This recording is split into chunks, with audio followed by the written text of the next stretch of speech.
Venezuela में पिछले महीने आए दो भयंकर भूकंपों को लेकर इसरो और नासा के संयुक्त मिशन निसार सैटेलाइट ने बड़ा खुलासा कर दिया।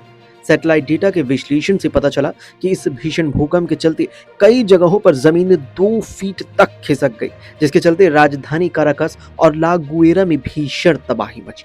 वैज्ञानिकों ने 24 जून को आए भूकंप से पहले और बाद में निसार सैटेलाइट से ली गई पृथ्वी की तस्वीरों का अध्ययन किया। इसके लिए 13 और 18 जून की तस्वीरों की तुलना में 25 और 30 जून को डेटा लिया गया, ताकि भूकंप के बाद जमीन की सतह में हुए बदलाव का पता लगाया जा सके। बताते चले कि 24 जून को उत्तरी वेनेजुएला में 7.2 तीव्रता का भूकंप आया था। इसके 39 सेकंड बाद 7.5 तीव्रता का एक और शक्तिशाली भूकंप आया।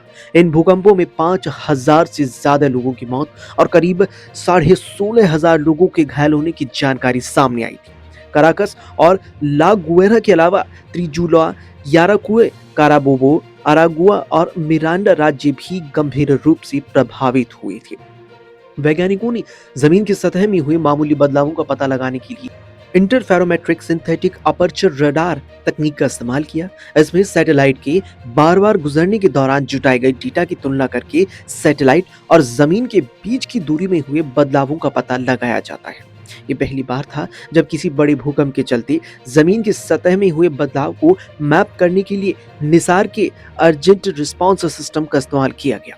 नासा की जेट प्रोपल्सन लैबोरेटरी के भूभौतिकीविद एरिक फील्डिंग के मुताबिक भूकंप की फॉल्ट लाइन समुद्र से होती हुई पूर्व की ओर बढ़ी और काराकस के उत्तर में स्थित इंटरनेशनल एयरपोर्ट के पास वापस तट पर आई। इस हिस्से के ठीक दक्षिण में जमीन का खिसकाव सबसे ज्यादा लगभग 2 फीट रहा। यही वजह रही कि काराकस और ला गुएरा में इतनी व्यापक तबाही देखने को मिली। एरिक के मुताबिक इंसार तकनीक से वैज्ञानिकों को ये समझने में काफी हद तक मदद मिली है कि भूकंप के दौरान वास्तव में आखिर हुआ क्या था। निसार सैटेलाइट पृथ्वी की सतह को सीधे ऊपर से नहीं बल्कि करीब से 40 डिग्री के कोण से देखती है।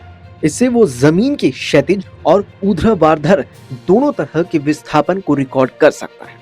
दरअसल जिस तरीके से जून के महीने में वेनेजुएला में 2 भयंकर भूकंप 7.2 तीव्रता और फिर 7.5 तीव्रता के आए, उसने पूरे देश भर के उन प्रभावित हिस्सों में भयंकर तबाही मचाई थी।